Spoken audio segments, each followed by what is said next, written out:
Welcome back to my YouTube channel Lakshmi Jamakhandi. ಇವತ್ತಿನ ನಮ್ಮ ಲಾಗಲ್ಲಿ ಯಾರಿದ್ದಾರೆ ಅಂದರೆ ಆ್ಯಸ್ ಯೂಶ್ವಲ್ ನಿಮ್ಗೆ ಗೊತ್ತಾಗುತ್ತೆ, ಆಲ್ರೆಡಿ ಗೊತ್ತಾಗಿರುತ್ತೆ, ರಾಯರಿದ್ದಾರೆ ನೋಡಿ. ನಾನು ರಾಯರಿಗೆ ಪ್ರತಿ ಸತಿ ಹೋದಾಗ ಅಂದರೆ ಗಜೋತ್ಸವ, ಆಮೇಲೆ ಪಲ್ಲಕ್ಕಿ ಉತ್ಸವ, ರಥೋತ್ಸವ ಎಲ್ಲವೂ ಸಿಗ್ತಾಯಿತ್ತು. ಬಟ್ ಅದು ಆಲ್ರೆಡಿ ಯಾವಾಗಲೂ 7 o'clock ಆದಮೇಲೆ ಸ್ಟಾರ್ಟ್ ಆಗ್ತಾಯಿತ್ತು. ಬಟ್ ಈ ವಾರ ನನಗೆ ಗಜೋತ್ಸವ, ರಥೋತ್ಸವ, ಪಲ್ಲಕ್ಕಿ ಉತ್ಸವ ಯಾವುದೂ ಸಿಗಲಿಲ್ಲ. ನಾನು ಹೋಗಿದ್ದು 7 ಗಂಟೆಗೆ. ಆವಾಗಲೇ ಸ್ಟಾರ್ಟ್ ಆಗುತ್ತೆ ಅಂತ ನಾನು ಅಷ್ಟೊತ್ತಿಗೆ ಹೋದೆ. ಬಟ್ ಹೋಗೋಷ್ಟರಲ್ಲಿ ಎಲ್ಲ ಮುಗಿದ್ಬಿಟ್ಟು ಇಲ್ಲಿ ಹಿಂದ್ಗಡೆ ರಾಯರ ಭಜನೆ, ಸಂಗೀತ ಸೇವೆ ಎಲ್ಲ ಸ್ಟಾರ್ಟ್ ಆಗಿತ್ತು. ಹೋಗಲಿ ಬಿಡು ಅಂತ ಅದಕ್ಕೆ ನಾನು ಅಟೆಂಡ್ ಆದೆ, ಕೂತ್ಕೊಂಡೆ, ಮನಸಾರೆ ರಾಯರನ್ನ ಆರಾಧಿಸಿದೆ, ಆ ಭಜನೆ ಸಂಗೀತಗಳಲ್ಲಿ ಭಾಗವಹಿಸಿದೆ. ತುಂಬ ಸಂತೋಷ ಆಯಿತು. ಆಮೇಲೆ ನಾನೂ ಕೂಡ ರಾಯರಿಗೆ ಸಂಗೀತ ಸೇವೆನ ಮಾಡಿದೆ. ಎಲ್ಲರೊಳಗೊಂದಾಗಿ ರಾಯರನ್ನ ಆರಾಧಿಸೋದಿದೆಯಲ್ಲ, ವಾವ್, ಸೂಪರ್. ಪೂಜ್ಯಾಯ ರಾಘವೇಂದ್ರಾಯ ಸತ್ಯಧರ್ಮರಥಾಯ ಚ ಭಜತಾಂ ಕಲ್ಪವೃಕ್ಷಾಯ ನಮತಾಂ ಕಾಮಧೇನುವೇ ನಮಃ. ನನ್ನಪ್ಪ ರಾಯರೇ, ಏನು ಹೇಳಿ, ಪ್ರತಿ ಗುರುವಾರ ನಿಮ್ಮ ಮುಂದೆ ರಾಯರದ್ದು ಒಂದು ಚಿಕ್ಕ ತುಣುಕನ್ನು ನಾನು ಇಡ್ತಾ ಬರ್ತಾಯಿದ್ದೀನಿ. ಯಾಕೆ ಅಂತ ಹೇಳಿದ್ರೆ, ಎಷ್ಟೊಂದು ಜನ ಅವ್ರ ಮನೆ ಹತ್ತಿರ ಎಲ್ಲೂ ರಾಯರ ಮಠಗಳಿರಲ್ಲ, ಹೋಗಬೇಕು ಅಂತ ಅನಿಸಿದ್ರೂ ಅವರಿಗೆ ಸಿಗಲ್ಲ. ಅದಕ್ಕೆ ನನ್ನ ವಿಡಿಯೋನಾದರೂ ನೋಡಿ ಅವರು ರಾಯರ ಆಶೀರ್ವಾದ ಪಡೀಲಿ ಮತ್ತು ರಾಯರ ಬಗ್ಗೆ ಅರ್ಥಕೊಳ್ಳಿ ಅಂತ ನಾನು ವಿಡಿಯೋನ ಮಾಡೋದು.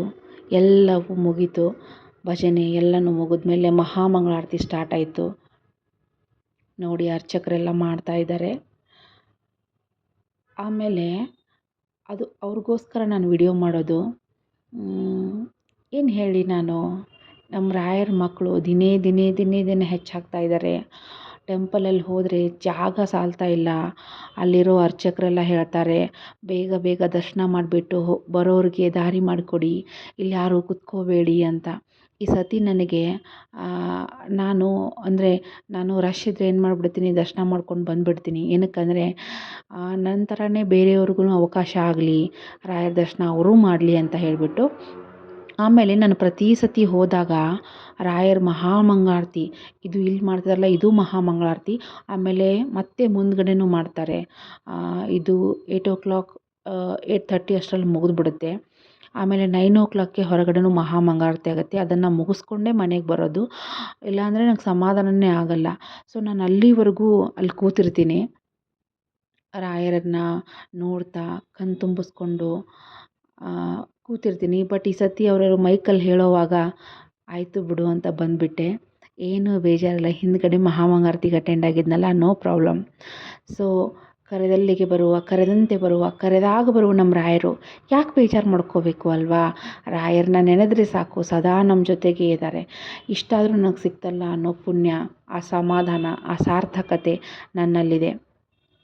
ನೀವು ಎಲ್ಲರೂ ಕಣ್ ತುಂಬಿಸ್ಕೊಳ್ಳಿ, ರಾಯರನ್ನ ನೋಡಲಿ, ರಾಯರ ಕೃಪೆಗೆ ಪಾತ್ರ ಆಗಲಿ ಅಂತ ನಾನು ವಿಡಿಯೋ ಮಾಡಿ ಹಾಕ್ತೀನಿ.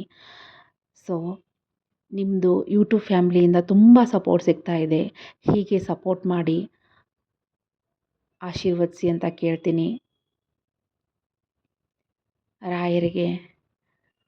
ರಾಯರ ಹತ್ರ ನೀವೇನೇ ಕೇಳಿ, ಮನಸಾರೆ ಭಕ್ತಿಯಿಂದ ಅವರಿಗೆ ಶರಣಾಗ್ಬಿಟ್ರೆ ಸಾಕು. ನಾವು ಕೇಳೋದೇ ಬೇಡ ಕಣ್ರಿ, ನನಗದು ಬೇಕು, ನನಗಿದು ಬೇಕು ಅಂತ ಕೇಳೋದೇ ಬೇಡ, ಬೇಡೋದೇ ಬೇಡ. ಅವರೇ ನಮಗೇನು ಒಳ್ಳೆಯದೋ, ನಮಗೇನು ಬೇಕು ಅಂತ ಅವರೇ ಕೊಡ್ತಾರೆ ಕಣ್ರಿ. ನಿಜವಾಗ್ಲೂ ಭಕ್ತಿಯಿಂದ ಕೈ ಮುಗಿದು ರಾಯರೇ ಅಂತ ಕರೆದ್ರೆ ಸಾಕು. ರಾಯರೇ, ರಾಘವೇಂದ್ರ ಅಪ್ಪ, ಪರಿಮಳಾಚಾರ್ಯರೇ ಅಂದರೆ ಸಾಕು. ಎಲ್ಲವನ್ನು ಕೊಡೋ ಕಾಮಧೇನು ಕಲ್ಪವೃಕ್ಷ ನಮ್ಮ ರಾಯರು. ಸೊ ನೀವು ನನಗದು ಮಾಡಲಿ, ನನಗೆ ಮದುವೆ ಆಗಲಿ, ನನಗೆ ದುಡ್ಡು ಬರಲಿ, ನನಗೆ ಕೆಲಸ ಸಿಗಲಿ, ನನ್ನ ಮಕ್ಕಳಾಗಲಿ, ನನ್ನ ಕಷ್ಟಗೆಲ್ಲ ದೂರ ಆಗಲಿ, ನನ್ನ ನೆಮ್ಮದಿ ಸಿಗಲಿ, ನೋ ವೇ. ನೀವು ಕೇಳೋದೇ ಬೇಡ ರೀ, ನೀವು ಕೇಳೋದೇ ಬೇಡ. ನಿಮ್ಮನ್ನು ನೀವು ರಾಯರಿಗೆ ಅರ್ಪಿಸ್ಬಿಡಿ ಸಾಕು. ಅವ್ರ ಸೇವೆ ಮಾಡ್ತಾ ಹೋಗಿ. ನೀವು ಅತ್ಯಂತ ಕಠೋರವಾದ ಸೇವೆ ಮಾಡಬೇಕು ಅಂತ ಏನಿಲ್ಲ. ಭಕ್ತಿಯಿಂದ ಏನಾಗುತ್ತೋ ಅದು, ಎಷ್ಟಾಗುತ್ತೋ ಅಷ್ಟು ನೀವು ಮಾಡ್ತಾ ಹೋಗಿ. ನಿಮಗೆ ನೀವೇನು ಕೇಳ್ದಿದ್ರು ಸಾಕು ಸಾಕು ಅನ್ನುವಷ್ಟು ಕೊಡ್ತಾ ಹೋಗ್ತಾರೆ ನಮ್ಮ ರಾಯರು. ಸದಾ ನಮ್ಮ ಬೆಂಗಾವಲಾಗಿದ್ದು ನಮ್ಮ ಕಷ್ಟ ಸುಖಗಳಿಗೆ ನೆರವಾಗಿರ್ತಾರೆ. ನಾನೇನು ಹೇಳಲಿ ಅವ್ರ ಬಗ್ಗೆ, ಎಷ್ಟು ಹೇಳಿದರೂ ಸಾಲದು, ಎಷ್ಟು ಹೇಳಿದರೂ ಮುಗಿದು ನಮ್ಮ ರಾಯರ ಬಗ್ಗೆ.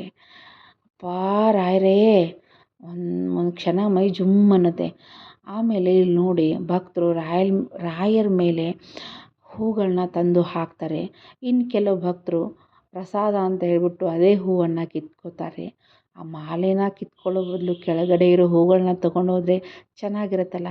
ಎಷ್ಟೋ ಜನ ಭಕ್ತರು ಪ್ರೀತಿಯಿಂದ ತಂದು ಹಾಕಿರ್ತಾರೆ, ಸ್ವಲ್ಪ ಹೊತ್ತಾದರೂ ನಮ್ಮ ರಾಯರ ಮೇಲೆ ಇರಲಿ ಅಂತ. ಇನ್ನು ಕೆಲವರು ಪ್ರಸಾದ ಅಂತ ಹೇಳಿ ತಗೊಳ್ತಾರೆ. ಅದು ತಪ್ಪಲ್ಲ. ಆದರೆ ಸ್ವಲ್ಪ ಹೊತ್ತಾದರೂ ಒಂದು 5 ಸೆಕೆಂಡ್ಸ್ ಆದರೂ ಅವ್ರ ಮೇಲೆ ಇರಲಿ ಅನ್ನೋದು ನನ್ನ ಭಾವನೆ. ನನ್ನ ಅಪ್ಪನ್ನ ಮುಟ್ಟಿ ನಮಸ್ಕಾರ ಮಾಡಿ, ತಲೆ ಹಚ್ಚಿ ನಮಸ್ಕಾರ ಮಾಡಿದಾಗ ಆ ಸಿಗೋ ನೆಮ್ಮದಿ, ನಮ್ಮಲ್ಲಿರೋ ನೆಗೆಟಿವಿಟಿ, ಕೆಟ್ಟ ಆಲೋಚನೆಗಳು ಎಲ್ಲ ಮುಕ್ತಿ ಹೊಂದಿ ಒಂದು ಶಾಂತ ಸ್ವಭಾವ ಎಲ್ಲವನ್ನು ಒದಗಿಸ್ತಾರೆ ನಮ್ಮ ರಾಯರು. ನೋಡಿ, ಇಲ್ಲಿ ಮಂತ್ರಾಕ್ಷತೆ, ಅಲ್ಲಿ ತೀರ್ಥ, ಆಮೇಲೆ ಹಾಲು ಪ್ರಸಾದ ಎಲ್ಲವನ್ನು ನಮ್ಮ ಗುರುಗಳೆಲ್ಲರಿಗೂ ಹಂಚ್ತಾ ಇದ್ದಾರೆ. ನಮ್ಮ ರಾಯರ ಮಠದಲ್ಲಿರೋ ಎಲ್ಲ ಅರ್ಚಕರು ತುಂಬ ಒಳ್ಳೆಯವರು. ಏನೂ ಗೊತ್ತಿಲ್ಲ ಅಂತ ಕೇಳಿದ್ರೆ ಎಲ್ಲನೂ ಹೇಳ್ತಾರೆ.